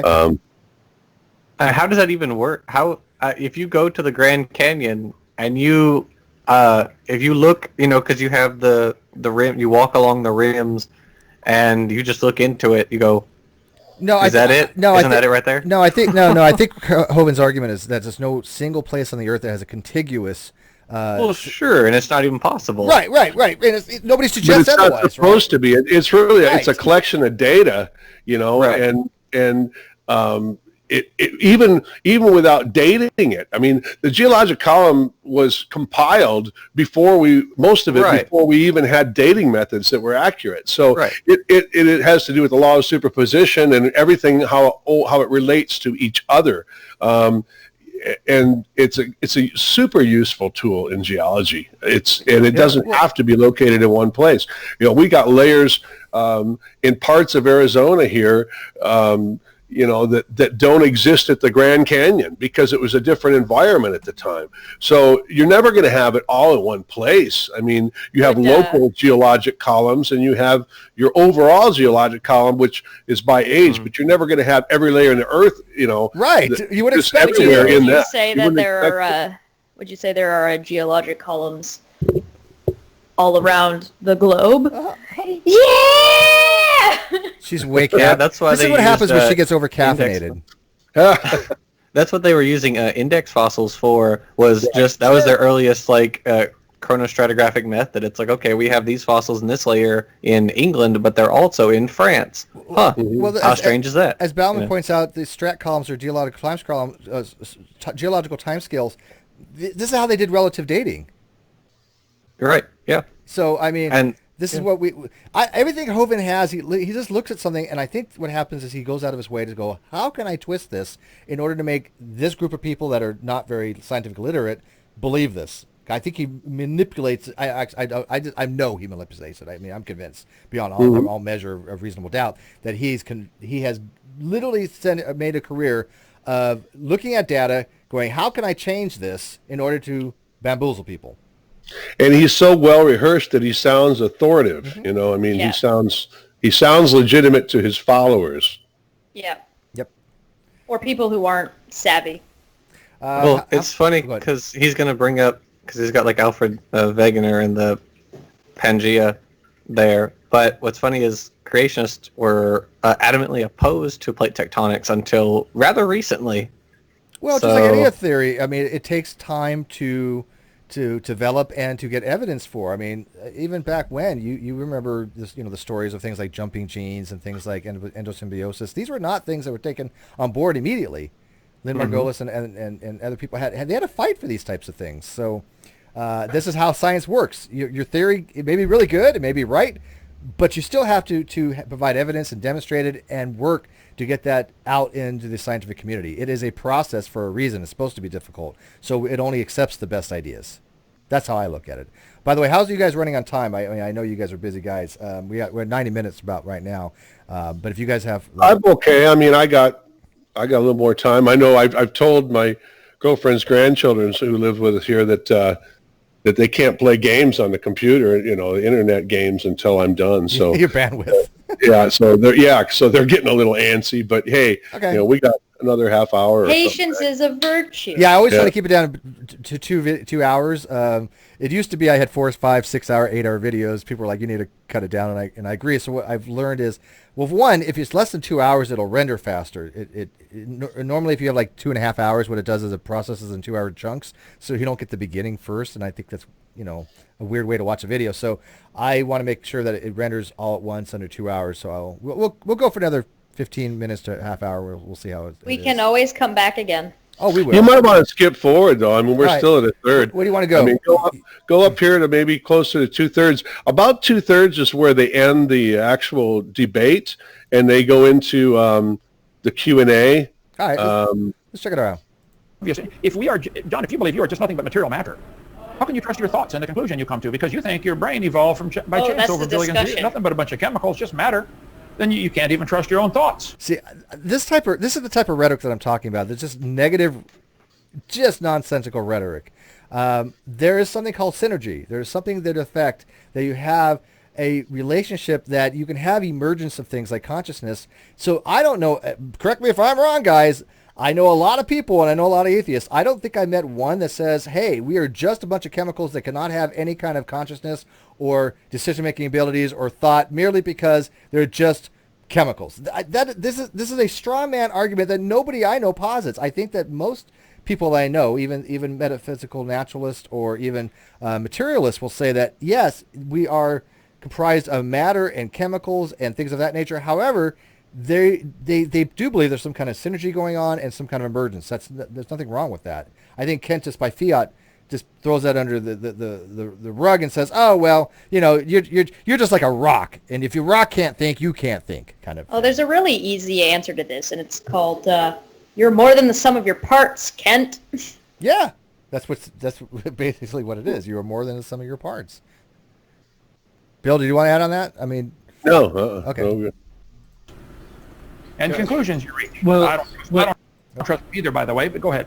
Well, what I would say is that gravity is what results when matter bends space-time.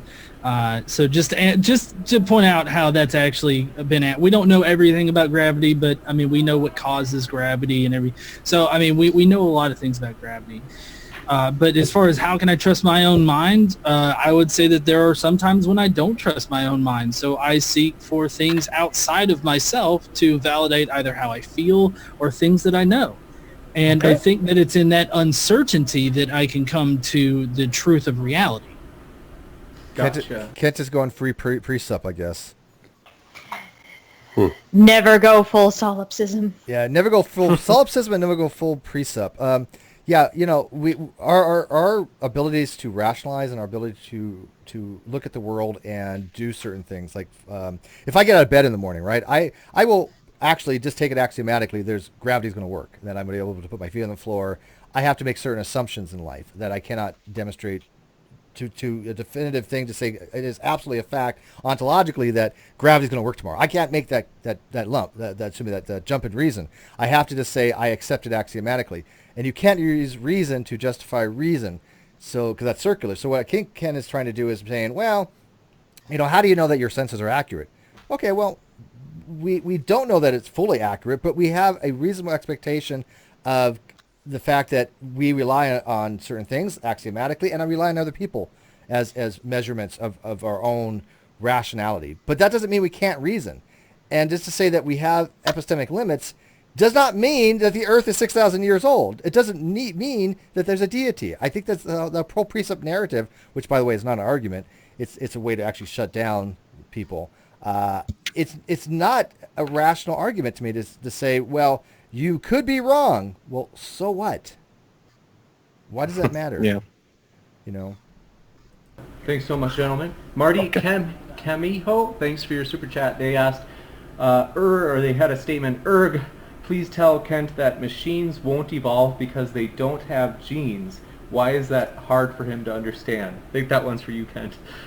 I didn't understand all the verbiage there. Can you say that again clearly? They said, please tell Kent that machines won't evolve because they don't have genes.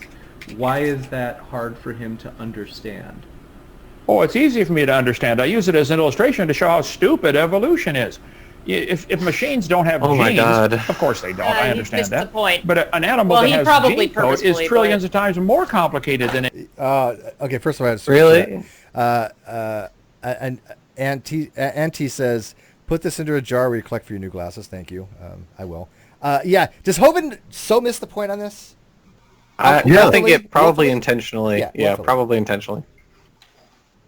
Yeah, this is when I pause and go, this man cannot be honest in his dialectics. He cannot be honest because he's done this a million times. He knows that he's being disingenuous here. Yeah. The thing is that there's also a caveat in that current machines can't and certain machines won't ever evolve.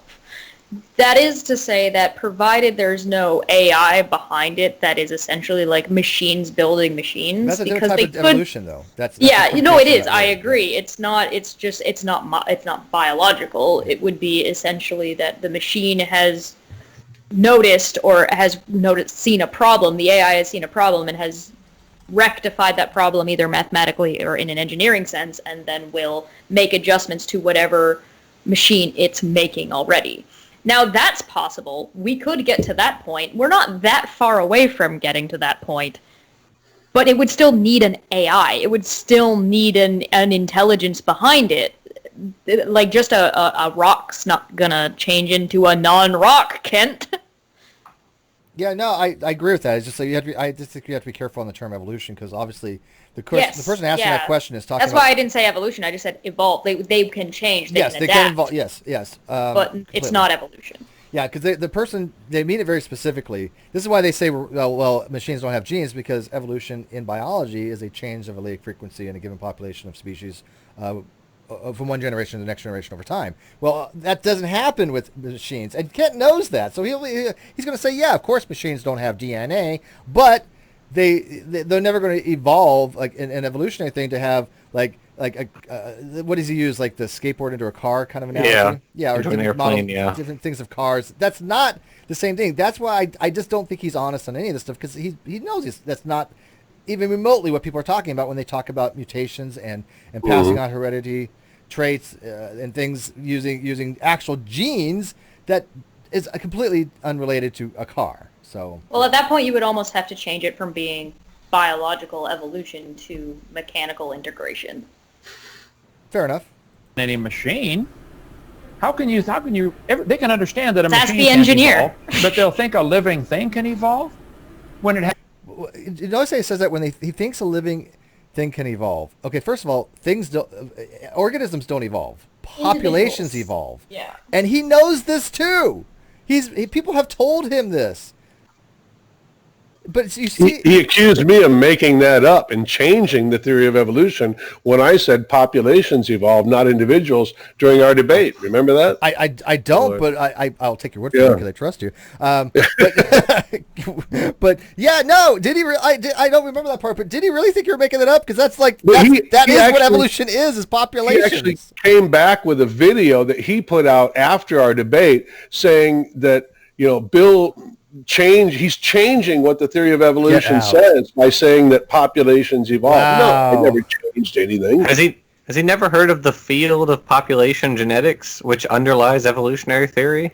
He's probably never really read, or at least in 40 years or 30 years, anything that teaches evolution. Any kind of update. That's So standard, even though. Darwin's writings say this sparrow and this sparrow, not as individuals, but as a type of bird. Yeah. Mm-hmm. Yeah, and he didn't know anything about 150 DNA. years ago. Yeah. Yeah. Like this is nothing has changed. Yeah. Mhm. An In organism. fact, I will be very impressed. I hope Bill does one day find something that will make a change, That'd because be that would be fucking amazing. Yeah, an organism can acclimate, but that's not the same thing. An organism cannot evolve itself. Like, for example, you never say like Bill went through evolution. It doesn't work that way. Now, if you had a population of Bills, then you have, but that would be weird. But How many different kinds of yeah, you get? Bauman, $5 for your anti-Kent happy juice. Oh, thank you. Aw. Okay. That's the the caffeine is kind for? of stupid when Standing for Truth said that all beneficial mutations were just epigenetic changes. It's like it's that level of stupid. I hear that word epigenetics, and I had talked to Eric Hovind about epigenetics once, and I realized God. something. He doesn't have any freaking clue what epigenetics is, and they throw that word out there like it's some kind of magical thing, right? And they think it's going to like disprove all evolution. And yet, if you actually look into evolutionary biology, epigenetics, evo devo, and other things are all part of evolutionary theory. Oh, They've yeah. already been incorporated. The researchers have been studying epigenetics for just the past few decades. It's a relatively recent field like evo devo, but no, But guys, has how do you nothing- get from a rock to life? That's evolution too, right? I gotta admit, Planetary formation? look at Kent had a jar of rocks, and I gotta tell you, it never spontaneously became human. So So he's willing to say that he's willing to do this extra reading about like abiogenesis, and I should say willing to do this extra reading about these other topics that aren't evolution, but won't read the stuff that is. right. if he wants a really good book on abiogenesis, I suggest Nick Lane's book, The Vital Question. It's fantastic. We are going to have a show on abiogenesis. I would like to actually have some people come on and talk about Ask RNA world hypothesis and things of that nature.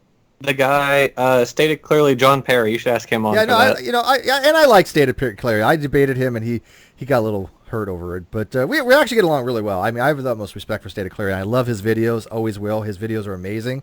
I don't know why he took our disagreements personally. I don't know why. I just didn't agree with him on a particular topic. And I think he really took it hard. And I don't know why. I disagree with a lot of people. People disagree with me. Welcome to the internet. But I happen to like him. I mean, I think he does an amazing job. He's a great educator. We just had a disagreement on a topic. I don't know. But I'm sure he'll come on. RJ and I talked to him on my channel, and he's really big into abiogenesis research, so he'd be a really good person to talk to on that. That'd be amazing, yeah. Yeah. Also, Cygart would be a great person to talk to on that. I don't like Cygart. No, I'm kidding. I adore Cygart. I actually will be having him on. I think actually possibly with the Fuzzrana Misha Griffith discussion on the 15th, maybe. Whole Brain reminded me of a joke. They said my Pokemon canon referring to evolution, and it just reminded me of a joke I used to see that said, if evolution isn't real, how did my Charmander become a Charizard? Checkmate, atheists. Good point. Or theists, whatever. Jim, this is what I kid people when they say Pokemon evolution, because I think creationists actually, some of them do think it is very similar. Now there is a form of linear evolution in a population. Correct me if I'm wrong, Jackson, but anagenesis would be a different type of population evolution where you don't have a branching off, you don't have a bifurcation like you would in a cladogenesis. That's there's different types. Yeah, it's like the Homo erectus to Homo sapiens is like an example of anagenesis, because you just have the direct evolution. Yeah, you're there, more of a linear progression rather than a bifurcation. You don't have a bunch. Right. Yeah, Jim Hall, $2. Tell Bill this $2 is from Brandy.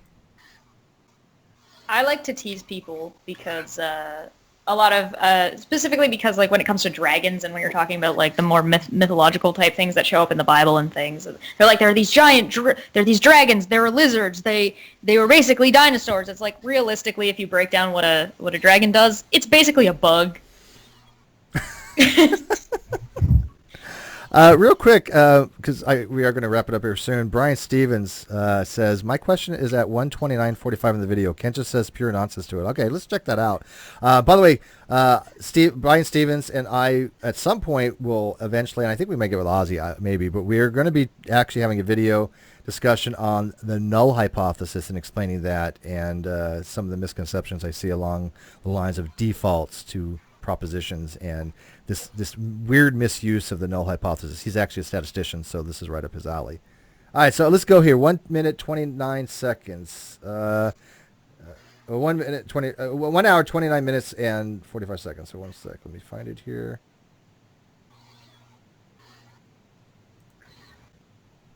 It said, I asked the question about Pangea, right? Yep. Okay, thank you. Yes. Brian Stevens asked, has Kent ever seen a genetic algorithm which is based on biological evolution? It shows how randomness can achieve a goal-based fitness. Ooh. Have I ever seen a genetic algorithm based on evolution? I guess I don't understand the question completely. I think certainly people make up all kinds of stories about the genetics and similar DNAs and try to think that maybe proves something to somebody somewhere. But genetic algorithm that proves evolution? I think you can make up any stories you'd like about genetics and say that, because you could take English sentences, sentences made out of English words and compare and see how many letters are similar and say, wow, this sentence has 98% similarity to this sentence with the letter structure. It doesn't prove any relationship. What they're doing, the quick brown fox jumps over the lazy dog. That sentence contains every letter of the English alphabet. What if I said that? So he has no idea what he's talking about. Yeah, he should have just stopped that. I don't understand the question. Yeah, that would have been fine because it's so a if very technical question. In the DNA codes of different animals, like they say humans and chimps are 98% similar, which they're not. They're less than 91% now. The more they... Oh, God! Oh, he should have just stopped. Okay. I mean, it would have at least been a little bit honorable if he had just said, I don't know what the question is asking. Nothing wrong with that. Nothing wrong with that. He had to go on. I don't think he knows what the algorithm is, first of all. I don't think he knows what selection or fitness or any of that stuff means. That question is a very hard question. I couldn't even attempt to answer it correctly. But I understand the words. But what he's answering has nothing to do with anything. Completely unrelated. He's just on a random tangent. This is what I see from certain people when you can tell they're not understanding something, and what they do is have a canned response, or they just throw out something they think is responsive as a rejoinder, but it just makes you look foolish. I would much rather somebody say, and I do it too, I just don't know how to answer that properly, or I'm not at the level enough to actually probably appropriately describe that, and I'll turn it over to somebody else. There's nothing wrong with that. Just say, I don't know. I'll get back to you. But what he's doing right now is just drivel. And by the way, it's not 91%. It is about 98.9%, 99%. It depends on the method you use. But that goes back to Tompkins. If you guys remember back when, Tompkins wrote a paper where he did a blast analysis. He came up with 70% genomic analysis between pan-troglodytes and humans. But the blast program he had a bug in it. And when you did batch thing, and I think you did more like, I think it was 75,000 to 100,000 base pairs at a time, it had a problem with it. And so Glenn Williamson, a.k.a. Ruhiff, he actually, by the way, not doxing, people know his name, he actually pointed out to Thompson that the program had a problem with it. Tompkins acknowledged it because it was a software issue. You couldn't just ignore it. He acknowledged it. And then do you know what he did, Jackson? Do you remember the story on this? Did it tell you how dishonest that Thompson was? No, I just remember up to that point. I don't know what happened afterwards. What he did was he reran the analysis, but he used an ungapped parameter in the BLAST program that treated indels.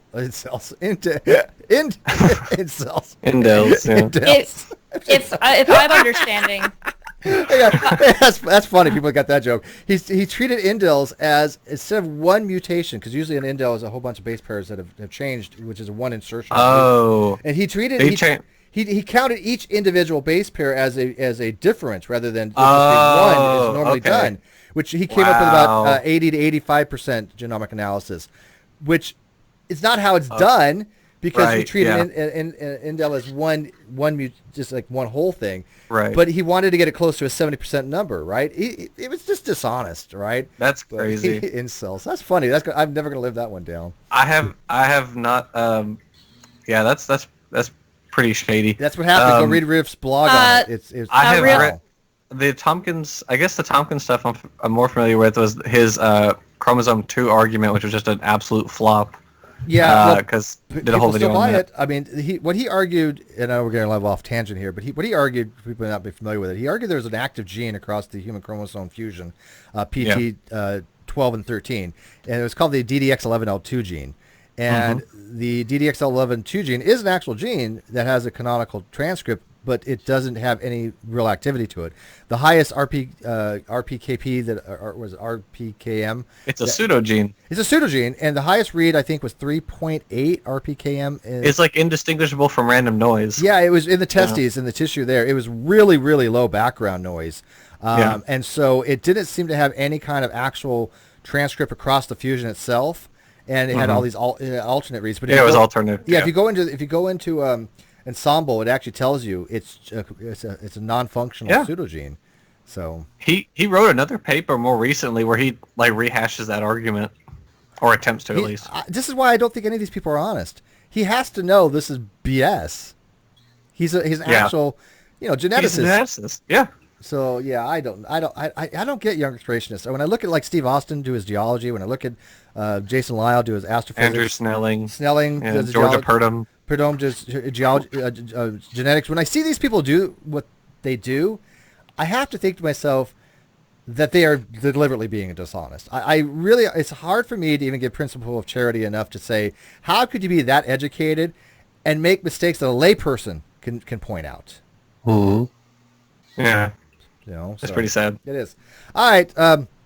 We are getting close to the wrap-up time, so we are going to finish this another time. I just want to get that question out there because Steve was in the audience there, and that was the question he wrote to James during this actual debate. This debate is on Modern Day Debates channel. Again, James runs that. Nice guy. He is working. I think he's still working toward his PhD, if I'm not mistaken. I think he's still a PhD candidate, but if not, he's definitely has a master's, and he's definitely very, very brilliant, and really, really a nice guy. So go check out Modern Day Debates channel and subscribe to him. But let's promote your guys' channels real quick. I'll let my co-host here, Cheshire, go last because people like to see her last. So, Bill. Yeah. You're the least prettiest in the room, so we'll let you go first. All right. Well, just quick for the people that joined us during, check out my website, creationsciencefiction.com. It's been totally revised, lots of new information. I've got the Hangout coming out tonight on my channel, 10 p.m. Eastern, with Jackson Wheat here, and Tony Reed and Paul Ince, Paula Gia, on my channel, Bill Ludlow channel. I'd like to say something about this debate, though, too, just in closing, that, does anybody really win any of these debates? I mean, and if you mean, do they ever convince the other person? No, they don't. I did. Now, I'm a unicorn, baby. I convinced Wayne Fillmore, the younger creationist, was bullshit. Okay. Godless Engineer brought his style to this debate. There's nothing wrong with that. Aaron Raw brought his style to his debates with Kent Hovind, and Aaron's much more aggressive. Aaron's fans thought he crushed Kent Hovind in that debate, but Kent Hovind's fans in that debate, because of Aaron's style, thought that Kent Hovind won the debate, hands down. I mean, you can see the comments back and forth. Again, you're not out there to ever convince the other person that they're wrong, because it's not going to happen, especially not with somebody like Kent Hovind. You're not going to convince Kent. Kent's too dishonest. But the way that you do your debate, if you can reach some of the people that are watching and listening, is what might make a difference. I've got testimonies from dozens of people, just since my debate with Hovind, that it changed some people's minds. It did. And being prepared and presenting the evidence and not getting caught up in what they say and responding to them the whole time can make a big difference. So I couldn't agree with you more. And by the way, I still debate every so often. It's just I rather discuss rather than debate. But I've had a couple debates lately, and I read the comments, and 99% of overwhelmingly, like Steve just decimated this guy because the person coming in didn't have a decent enough understanding of the material. You have to know what you're up against. There are certain things that I do know a little bit about, and if you're going to go up against me, you have to prepare. Kent has done this for 30 years. How much do you think you have to prepare to go after somebody like that? A lot. And so you're not going, like Bill says, you're not in there to try to change the mind of Kent. What you're doing is you're trying to point out to his followers that Kent is inept, that Kent doesn't know what he's talking about, and Kent is dishonest. That's what you want to show people, I think, right? But you can change some minds. It's been done. I have people mess with me all the time going, Steve, I watched some of your debates, and yeah, I've come to your side now because you presented a logical, coherent argument with evidence. That's a win to me. If I convince one person, that's a win to me. Because you convinced me. Yeah, I mean, I have a pretty decent following because I think I do a pretty good job at explaining certain things, and I hope that people listen. And if not, they can come to me, and I will, spend as much time as I need up to a point, off air too, helping people on certain things. That's what I like to do. All right, Jackson, what do you got for us? Who, me? Yeah, you. Well, I don't have a website, but I have a YouTube channel, which is Jackson Wheat. That's me. And I talk about evolutionary biology and anti-creationism predominantly. It's kind of like Bill's channel. I don't really do like atheism-related content or anything like that. So mostly just evolutionary biology and creationism stuff. And my videos are usually pretty in-depth, and I also provide all of my sources in the description. So if you ever want to go check out any of the technical papers that I reference, you can always go search those up. And I'm happy to do talks with people also, creationist or otherwise. So yeah, I'll throw that link in after this uploads. And also, somebody had mentioned earlier, I think it was it Nurse RN or something? They had mentioned, let us know ahead of time of these types of events. I do on Twitter and Facebook, usually days or even weeks up to advance. So follow me on Twitter. That's going to be my main source of information where I put out there, but I'm also on Facebook as well. Follow me there, but I'll put Jackson's information, of course, Bill's. And one other thing to address, people have been mentioning about Aaron's debate style. Look, Aaron has a unique debate style on certain things, and some things I think he does very well on. Creationism, he's just absolutely brilliant. And I think that style is needed. It takes a village. And against something like Hovind, I do not think in any way Aaron did anything wrong. I think that he interrupted Aaron for good reason. So he interrupted Kent for good reason. I think the whole point of that debate was to make sure that Kent stayed on the point, that he addressed the phylogeny challenge, and he was not going to let him wiggle away and gish gallop. That's why he kept interrupting him. I have no problem with that. Normally I do, don't get me wrong, but there are exceptions to every rule, and on the debate that they had, that needed to be happening. Aaron knew what he was going to do going in. We gave him carte blanche to do it, and I think that was it was great. And I do think that Aaron crushed him merely for the fact that Kent did not know how to answer anything. He didn't know the topic. He said some bizarre things, And that's what we wanted to point out. And I do think that it affected people. I think that some people recognized that Kent was a con man. And certainly if you look at all the evidence as a whole, looking between Bill Ludlow's debate with him, King Crocodile's debates, and you look at Arn's, you can definitely see it. Now, I don't know enough about this particular debate that we're reviewing here to think if Godless Engineer made a dent. I don't know. We'll have a part 2, but for the ones I mentioned, yeah, I have people have said that they even some of his followers have questioned, going, maybe Kent's not as good as we think. But anyways, Cheshire. I think I'm impressed with the way Bill and Crocodile and Arn have handled. If you want to know about Kent Hovind, watch those 3, and then watch Logic's Ask a Scientist. And that'll basically give you anything you ever need to deal with anything that Kent ever says. If you know anything about those topics and watch those breakdowns, you will be good to go if you're ever talking to somebody who is more like Kent's followers. Nick is supposed to have a debate coming up with him soon, and I hope that happens because I think Nick has if you watch his debate with SJ, it's very, very interesting. So I'm kind of hope he takes the same kind of route with Kent, because I think it'll be really interesting to watch. It'll be a unique take that I don't think we've seen happen before. So I'd love to see that. My last thoughts. I do art. You want to see art? I do art. She's I'm also working on the Slippery Slope channel. So we're still in pre-production. I do art things. Find me, commission me. Yeah, she needs commissions. Pay my bills. And if you go look on her timeline, you can see some of the work she's done. She does some amazing artwork. And I've actually watched her. She's shown me in real time how she does some of the stuff. I wouldn't have the skill set. Real quick, Science Enthusiast, a.k.a. Wayne Fillmore. We love you, Steve. $2. Thank you. And by the way, he's the one that I had my very first debate with online several years ago, and he changed his position. It can happen. He's now a science educator. He loves science. He's still theist, so he didn't, he hasn't changed some of his religious beliefs, but that's okay. That's not my goal. But he did recognize that young Earth creationism was absolute BS. And you know what? I love Wayne because he's angered by it. And I think that people should be angered by it. He thinks he lost out on learning things early on. He thinks he was hobbled by the fact that he was misled by people. And I think he's absolutely right by that.